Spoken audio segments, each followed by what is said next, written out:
actually start with my presentation on the topic of the day. I'm very nervous that I'm going to lose bandwidth here. So let me just cut to the chase. You know, I've been in Geneva all month in the latest session of the UN Committee on the Elimination of Racial Discrimination.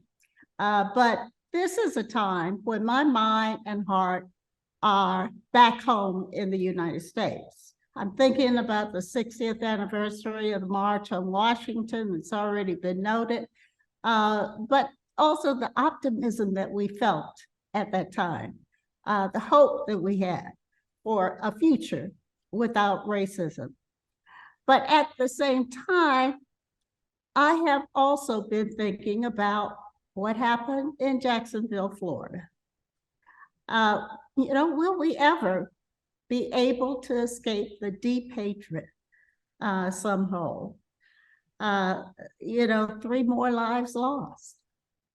But we must continue to hope, to educate, to impact, if necessary, one person at a time. And let's remember that it is when we're making progress that the backlash comes. So today, in this webinar, we are celebrating progress.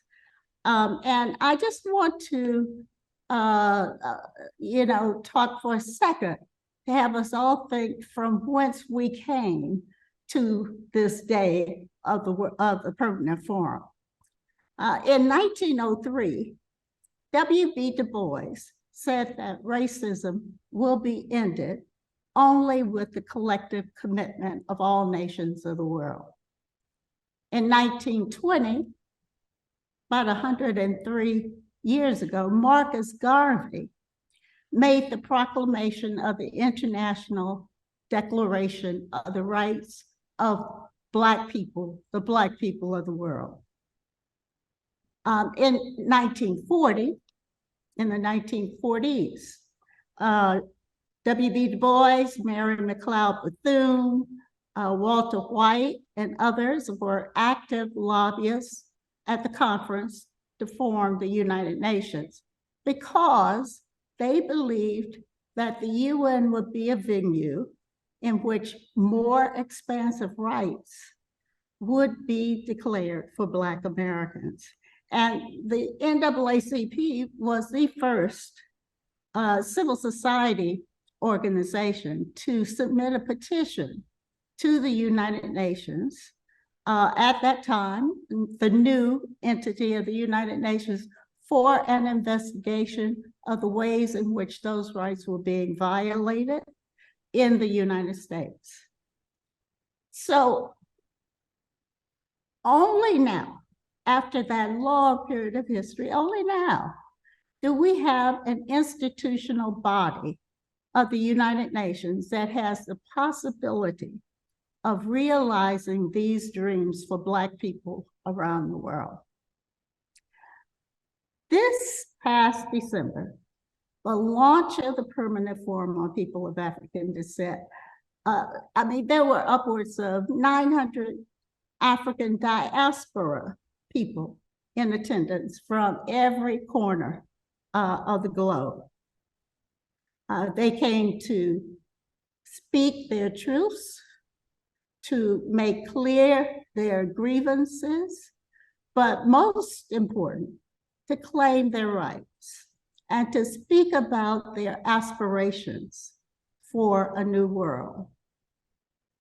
And the creation of the Permanent Forum also gives momentum for the drafting and adoption of a UN Declaration on the Rights of African Descendants, which could potentially change the normative framework for the rights of African descendant peoples around the world.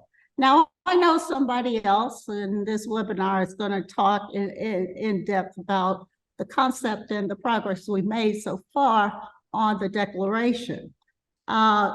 But I've been asked to talk about the fact that the Permanent Forum has emphasized the critical importance of the recognition of systemic structural racial discrimination as it affects people of African descent.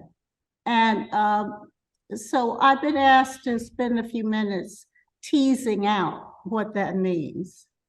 And if it's okay, Angelique, I think I should do that now. Again, I'm a little bit nervous about losing bandwidth as the day goes. Dr. Gay, it is your platform. Please go right. We're honored to have you as long as we can, because you are in Switzerland after all. And yes, that's right.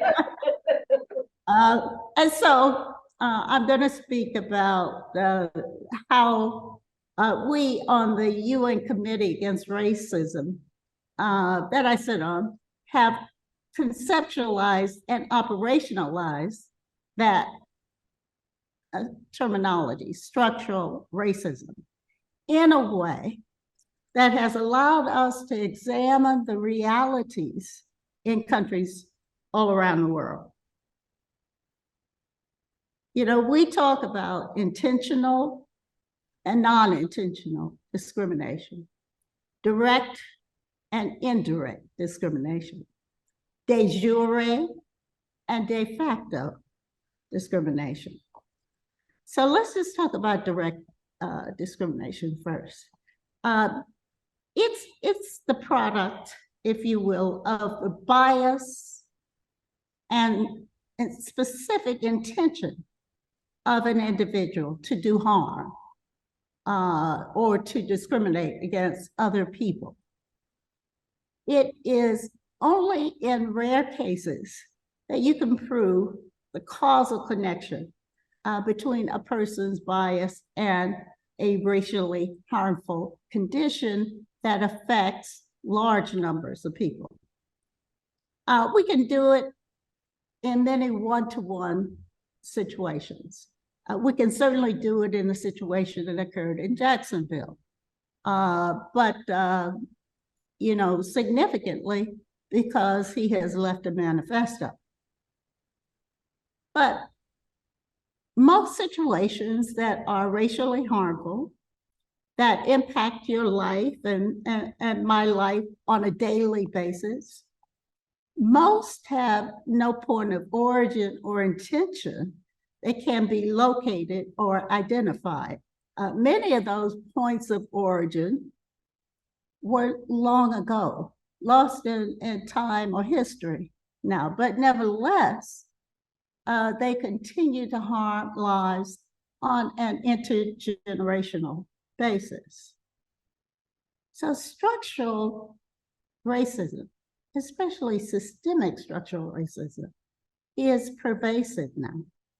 It is embedded in laws, codified in customs and policies, and it perpetuates inequalities, intergenerational poverty, and chronic injustice for some, while it also perpetuates privilege and wealth for others.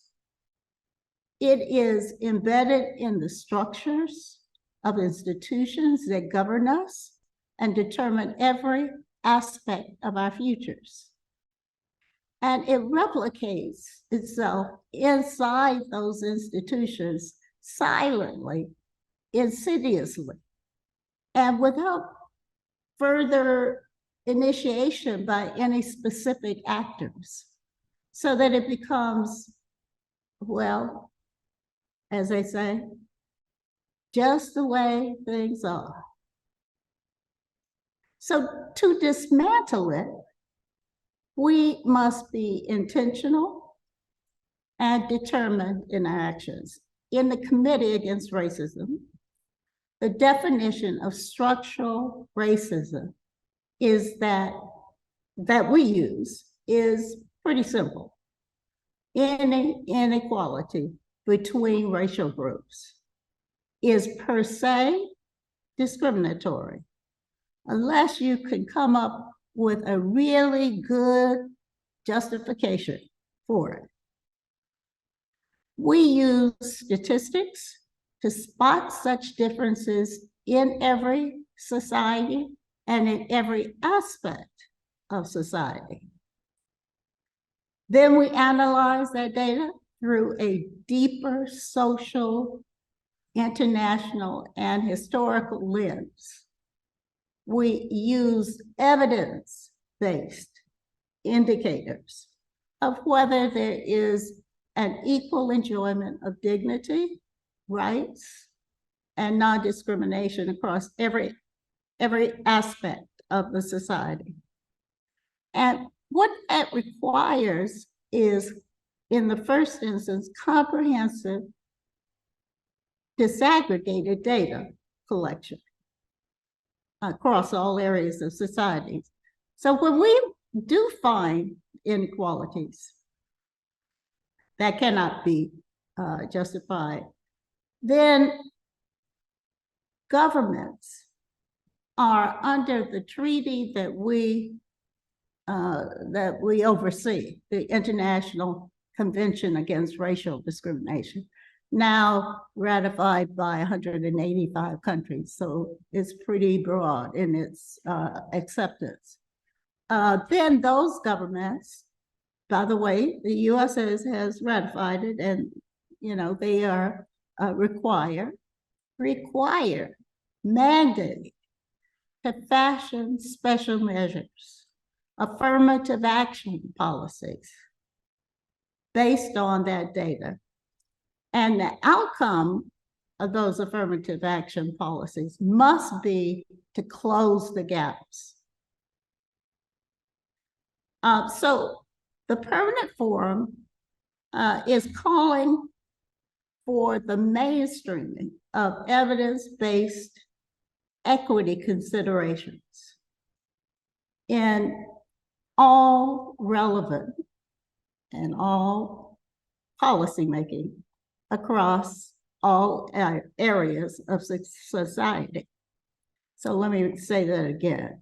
The Permanent Forum is calling for the mainstreaming of evidence-based equity considerations in all relevant policymakers across all areas of society.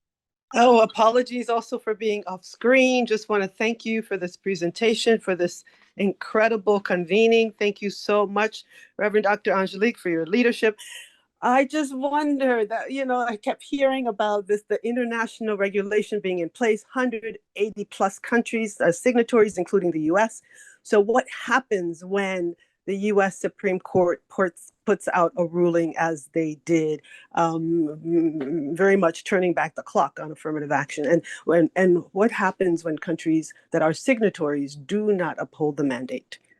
Thank you so much for your work and your leadership, and for taking time to do this presentation today, and for responding. Appreciate all you do. Well, we actually immediately put out a decision that the United States was in violation of its obligations under our treaty because of this rollback of affirmative action policies. Affirmative action, as I said, is required when there are inequalities in societies. So there was clearly you take the statistics, you look at them, it's a clear case. The number of African Americans going to elite colleges as opposed to the white students, and which did not actually correlate to the applications that were received by those institutions. So they gotta have affirmative action policies. They gotta have policies which close that gap. And while the affirmative action policies that have been in place for many decades were moving slowly in the direction of closing that gap, there has been a whole generation, myself included, that would not have had the education that we did, but for those policies being in place. And we have evidence that in places like Michigan, like California, where legislation was put in place that prohibited race-based, race-conscious policies in admissions, that immediately the number of African-American students in the next entering class plummeted. So we know, the statistics tell us that it needs to be in place. We know that it has worked, although slowly, and we know that when those policies are removed, the numbers, tank immediately. So, the simple response to the question is that we immediately took a decision and have issued it widely. It's on the UN website that the UN is in violation of that the US is in violation of its obligations under the treaties. Now, we don't have a way of creating greater sanctions than that. But we look for diplomacy among member states of the UN to hopefully take it further. We now like to bring on our third speaker. Our third speaker is Dr. Nkechi Taifa. He already spoke the name, so you already know she's in the house. She is a civil and human rights attorney. She is the executive director of the Reparation Education Project, and last year delivered a TEDx talk on reparations. Attorney Taifa is the author of a memoir, Black Power, Black Lawyer, My Audacious Quest for Justice and Reparations on Fire, How and Why It's Spreading Across America. As Dr. Hansford has said, reparatory justice is a key piece of what it is the Permanent Forum has been discussing.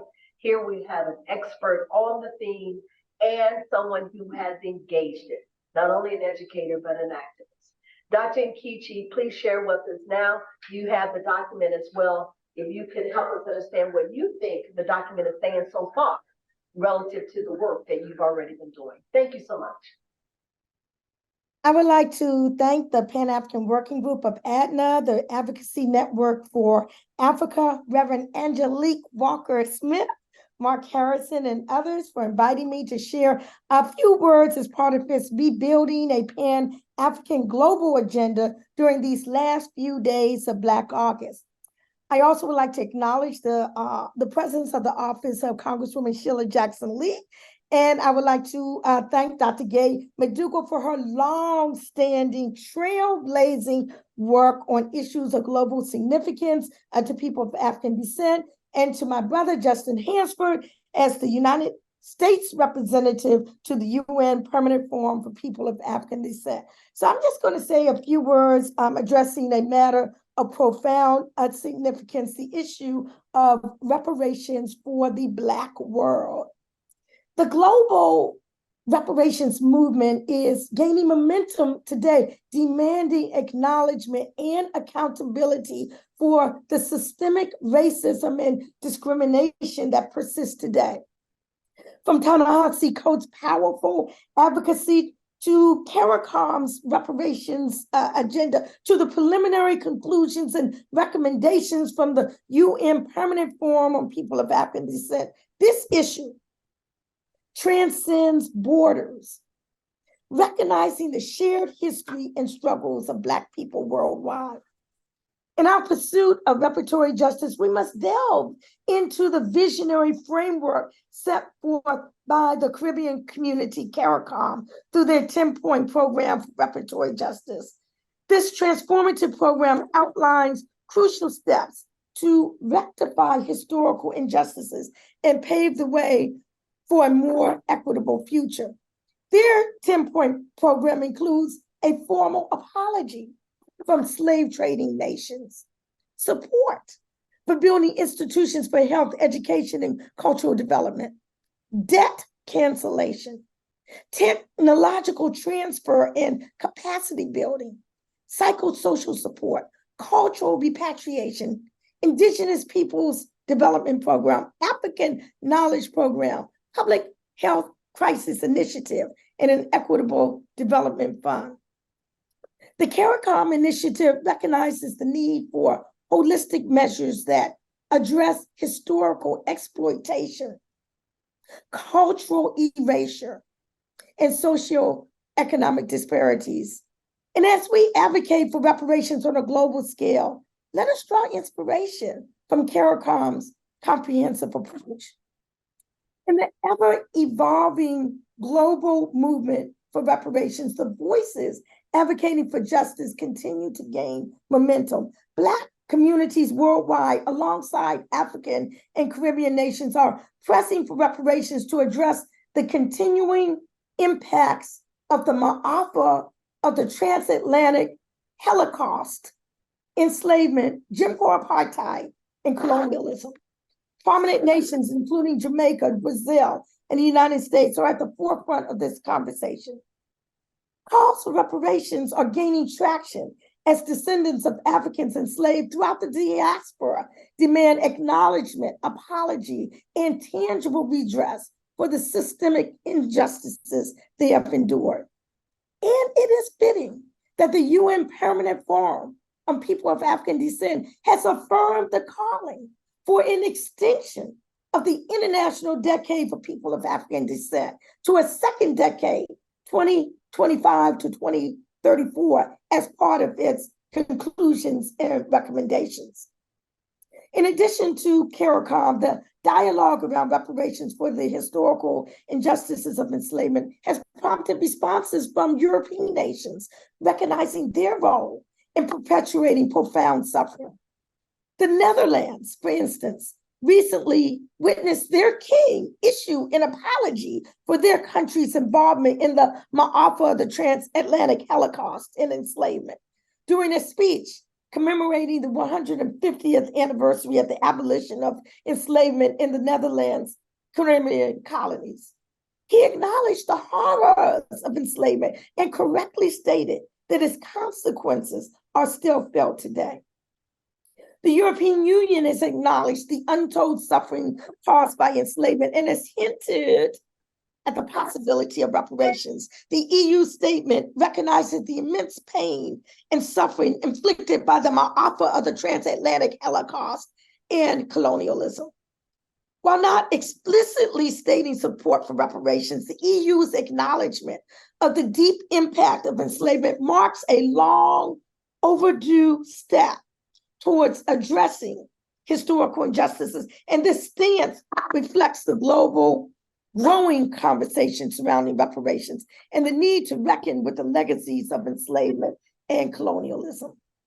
Just last week, a leading judge at the International Court of Justice has said that the UK will no longer be able to ignore the growing call for reparation for the Muata of the transatlantic Holocaust. Judge Patrick Robinson, who presided over the trial of the former Yugoslav president Milosevic, said the international tide on slavery reparations was quickly shifting and urged the UK to change its current position on the issue. The judge stated that the payment of reparations, quote, is required by history and it is required by law, end of quote. Judge Robinson played a key role in writing and compiling the Brattle Group report on reparations for transatlantic chattel slavery, which was published in June. The report, which has been described as the most comprehensive state-to-state reparations analysis, identifies the reparations that are due in respect to 31 countries in which transatlantic enslavement was practiced. The study estimates that trillions of dollars are owed in reparations to countries affected by transatlantic enslavement, and that the UK alone is required to pay a sum of $24 trillion as reparations for transatlantic slavery in 14 countries. The report factors in the wealth and GDP amassed by countries that enslaved African people. It is important to note that the permanent forum's preliminary recommendations references the pursuit of reparatory justice and its human rights, legal, and institutional grounds at the International Court of Justice, as well as the International Law Commission, and that the General Assembly should consider commissioning an independent international study on reparatory justice for people of African descent. The Permanent Forum also recommended that the General Assembly and other relevant United Nations organs consider requesting an advisory opinion from the International Court of Justice on the legal question of reparatory justice for histories and legacies of the enslavement era. This is critical because there is so much resistance to any type of reparatory justice for those scattered throughout the diaspora. It is critical because we seem to be the only people where redress and amends are ignored, dismissed, or denied. Indeed, as enslavement ended throughout the British Empire in the 19th century, Parliament approved the payment of 20 million pounds, about 300 million pounds in today's money, not to formerly enslaved Africans, but to their enslavers as compensation. In fact, the United Kingdom took out a loan to pay reparations to slave owners in 1833 and only paid off the debt a couple of years ago in the year 2015. When the United States ended enslavement in 1865, it paid reparations, not to those of us who suffered, but to our white enslavers, the same way Britain paid reparations to its enslavement holders when it formally abolished slavery in 1834. And the same way the Republic of Haiti was egregiously mandated as a condition of recognition of its freedom to pay reparations to the French. It is defeated to achieve independence. And that brings us to another of the Permanent Forum's preliminary recommendations that the Human Rights Council consider organizing a panel discussion to address the grave human rights situation in Haiti through reparatory justice for a sustainable address of the humanitarian crisis in Haiti and its historical legacies in a manner that centers the well-being, and future of the Haitian people.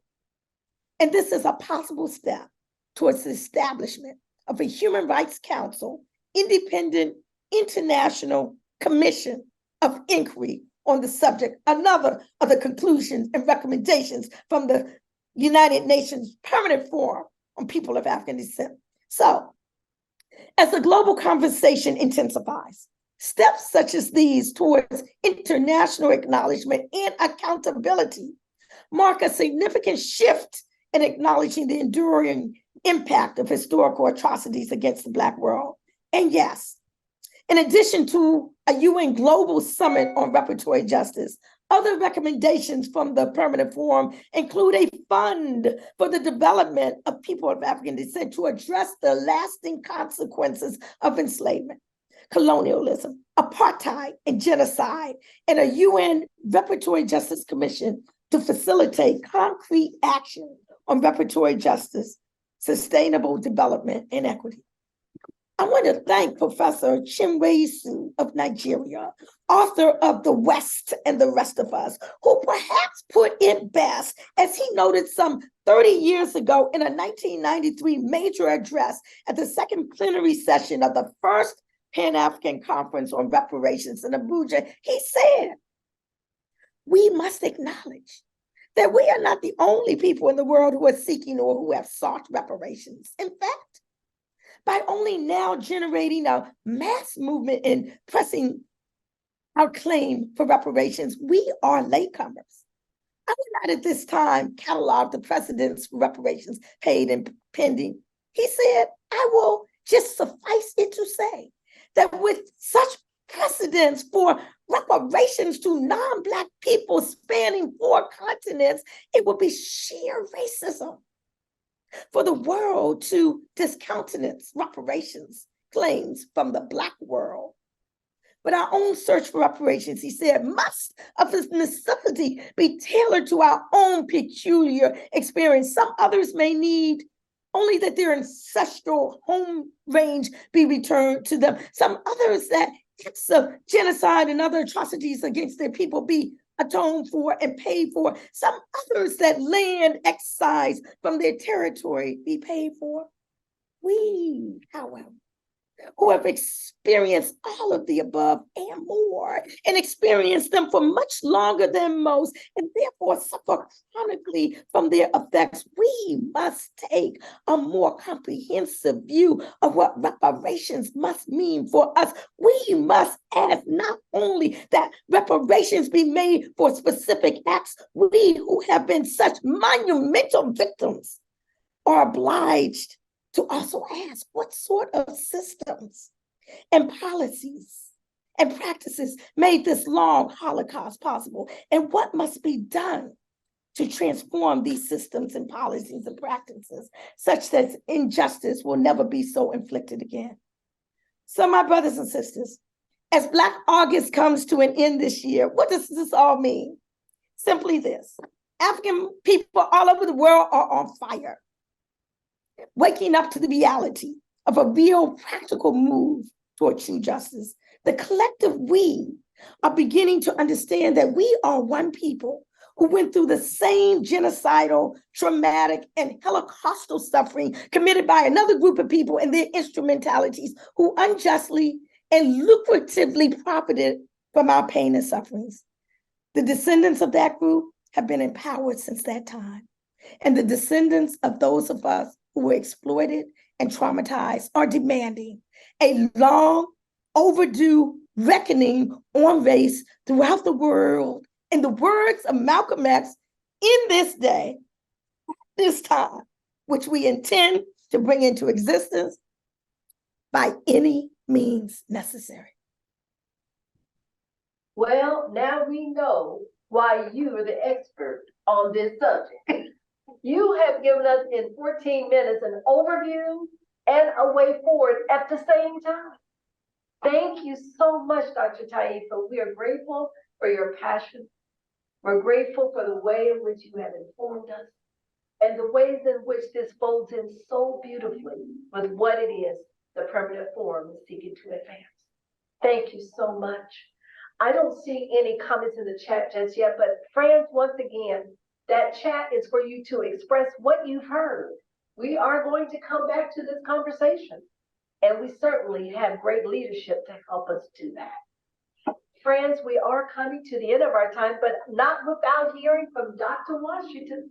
We do have Dr. Washington in the house, and he is one of the experts dealing with the issues that have already been mentioned around health and trauma. He is a clinical psychologist and the founder and CEO of Nyanspo Empowerment Works Nuvu. This organization is committed to restoring power to those who feel powerless and to awakening the personal will within people to manifest their greatness, utilizing the wisdom of the ancestors and assisting people with actualizing their inner power. He is the acting president of the World Mental Health Coalition. A Fulbright Hays scholar, he researched the impact of institutions on the healing and restructuring of post-apartheid South Africa, ADNA. It was in South Africa where he researched the philosophy of Ubuntu and how we can inform mental health service delivery to people of African ancestry and others.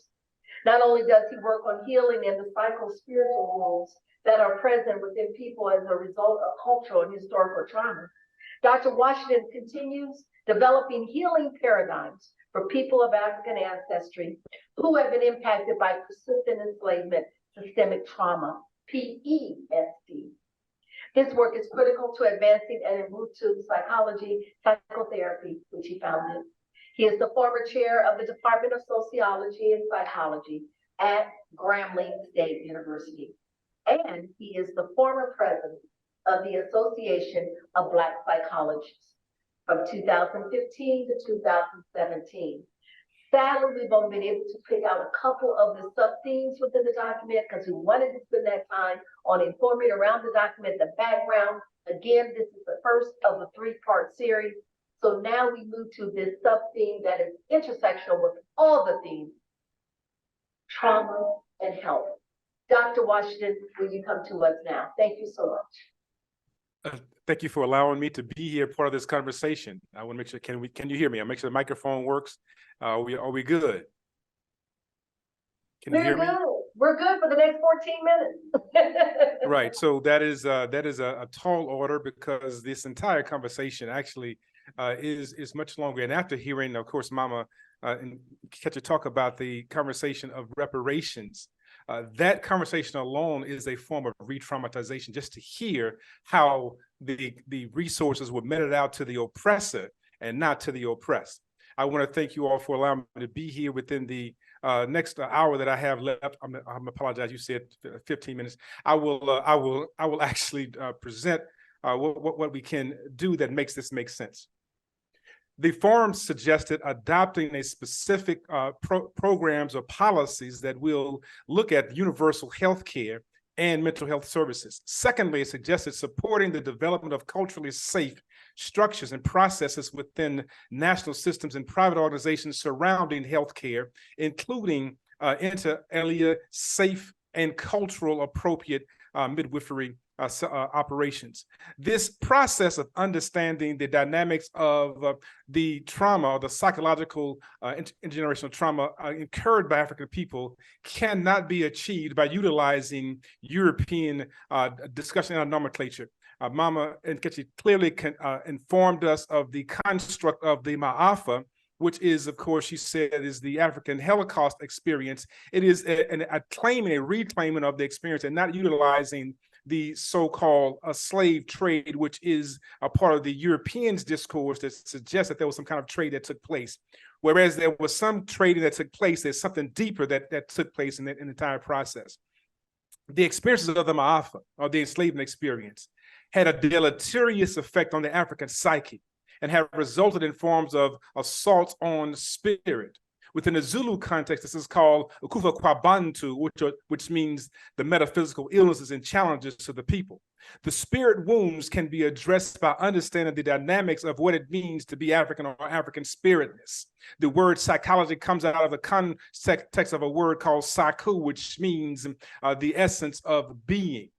It is understanding that W.B. Du Bois says that men were stripped of any form of pride and self-respect during the process of the Ma'afa. Orlando Patterson says children witnessed their parents being degraded and humiliated in front of them, sexually and otherwise, which created a condition of psychic trauma and psychic duress. Children seeing their parents degraded not only cause a disconnection between parent and child, but also an estrangement with the children and what they can possibly become.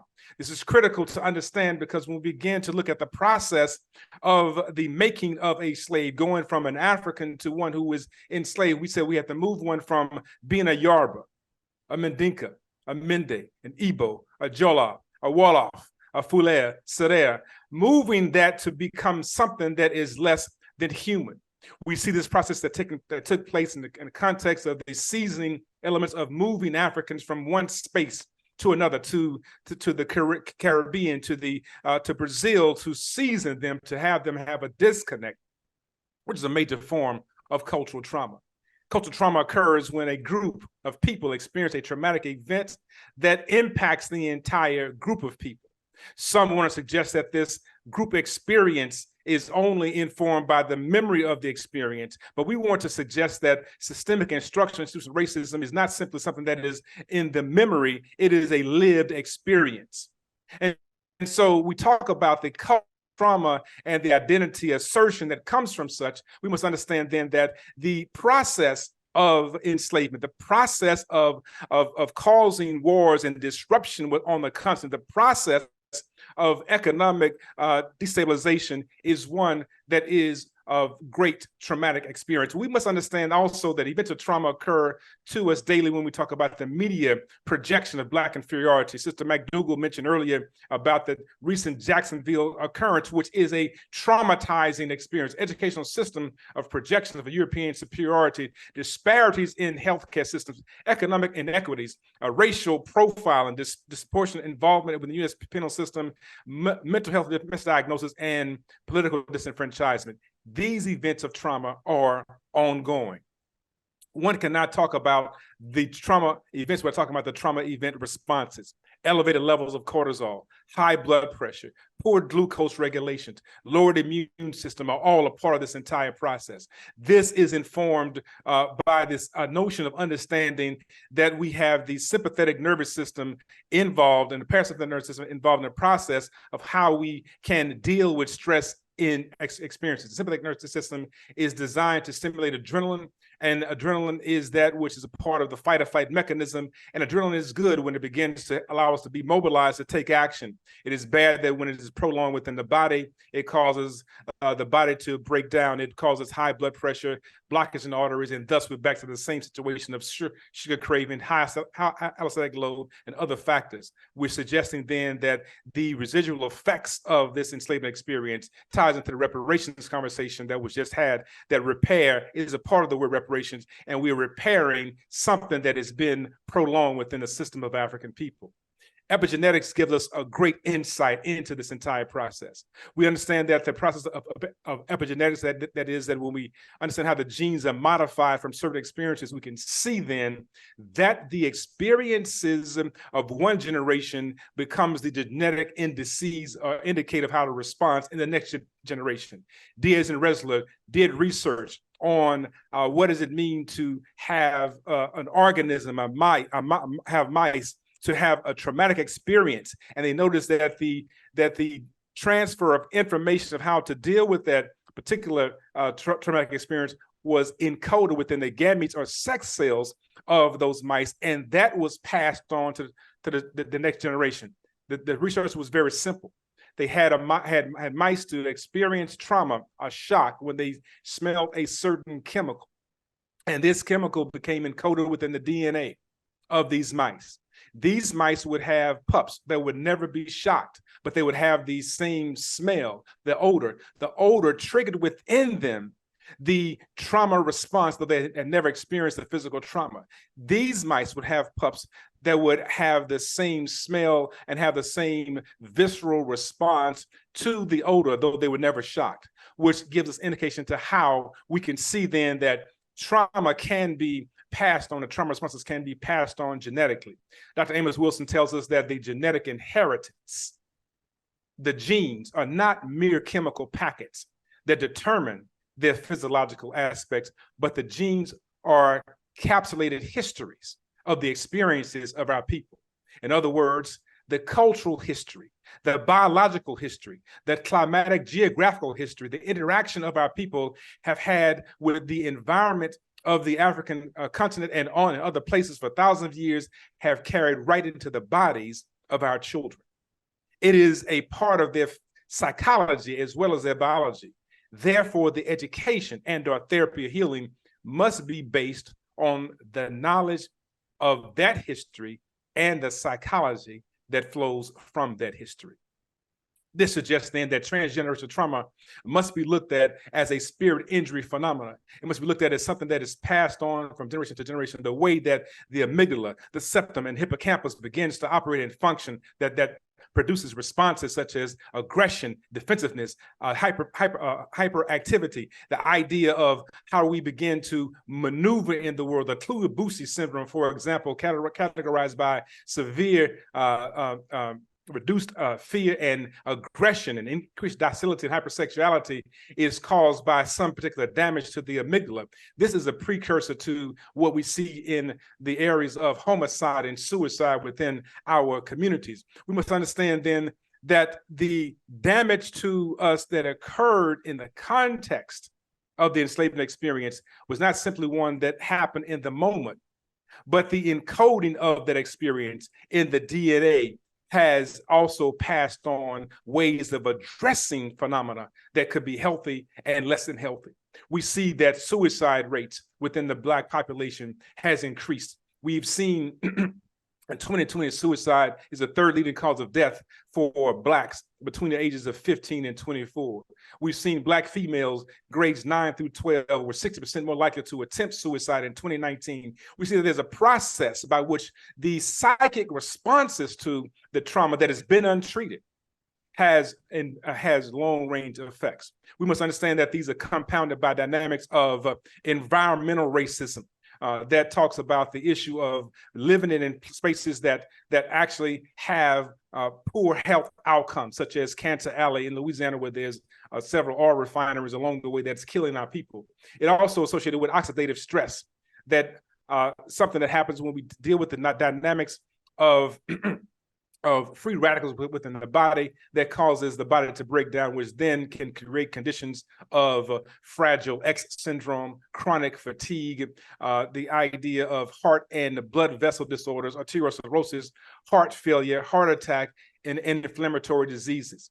Also, we have cystic fibrosis, Crohn's disease, and others, and prostate cancer that occur as a result of trying to deal with and address dynamics around this trauma.